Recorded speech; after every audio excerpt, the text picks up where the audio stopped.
Bonjour, je ne suis pas Anonymous, je suis ni Légion, je suis moi-même. Je suis là pour vous parler de l'attaque Charlie Hebdo. Mes propos sont mes droits de liberté d'expression, je suis le seul responsable de mes dires. Ceci est un complot du gouvernement français. Je vais vous parler de quelques points. Numéro 1. Pourquoi deux personnes qui auraient fait comme par hasard le djihad auraient voulu attaquer la rédaction de Charlie Hebdo pour des caricatures du prophète Mahomet pratiquement 10 ans après? Numéro 2. Comment était-il au courant que le mercredi précisément vers 11 h la rédaction du journal était tout réunie? Numéro 3. Comment ils ont pu se tromper de porte alors qu'ils étaient aussi bien renseignés sur l'heure et le jour? Est-ce pour brouiller les pistes? Numéro 4. La dessinatrice dite Coco se trouvait comme par hasard au même moment au même endroit que les deux soi-disant terroristes. Et elle est là pour leur taper le code de la porte. Jusqu'ici je vous ai parlé de l'attaque des deux suspects sur les lieux de la rédaction, maintenant parlons de la suite plus troublante. Numéro 5. L'attentat aurait commencé à 11h50, en 3 minutes le journal 20 minutes est déjà au courant, puis en moins de 10 minutes après l'annonce sur 20 minutes, la chaîne télé est déjà sur place, ils ont eu le temps de grimper par les toits pour tenter de filmer. Alors que les équipes d'intervention mettent 30 à 45 minutes à rejoindre le lieu du massacre. Étaient-ils déjà sur les lieux en sachant ce qui allait se passer? Numéro 6. Pourquoi ces gens qui étaient dans le bâtiment Charlie Hebdo sont partis se réfugier sur les toits munis de gilets pare-balles?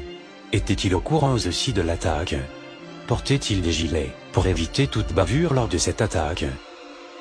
Parlons maintenant de l'assassinat du policier en pleine rue. Numéro 7. Pourquoi à midi en plein Paris les rues semblent vides sur les lieux de l'exécution du policier? Numéro 8. Qui est cette personne qui filme d'une fenêtre, comme s'il filmait une scène de cinéma, sans trembler, sans être apeuré, en filmant le tout début de l'arrivée des deux personnes jusqu'à leur remontée dans la voiture? Était-il là à attendre l'arrivée des deux meurtriers lui aussi sachant ce qu'il allait se passer? Numéro 9.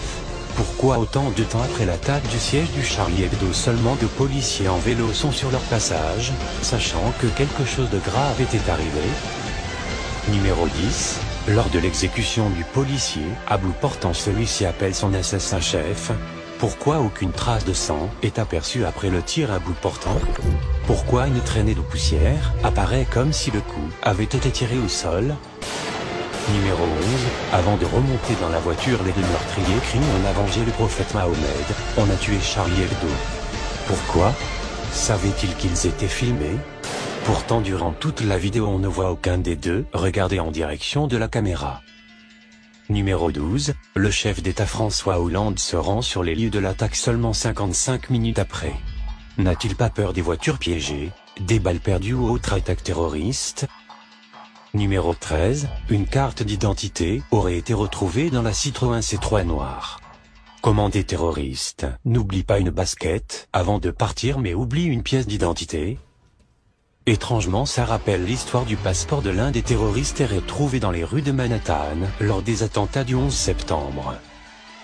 Pourquoi 3 jours après sont-ils toujours pas arrêtés, alors que si vous, moi ou toute autre personne braque une bijouterie ou n'importe quel magasin, sans laisser une pièce d'identité nous sommes arrêtés dans les heures qui suivent? Voilà les points que je voulais partager avec vous. Chacun est libre de penser comme il en a envie. Je suis le seul responsable de mes propos.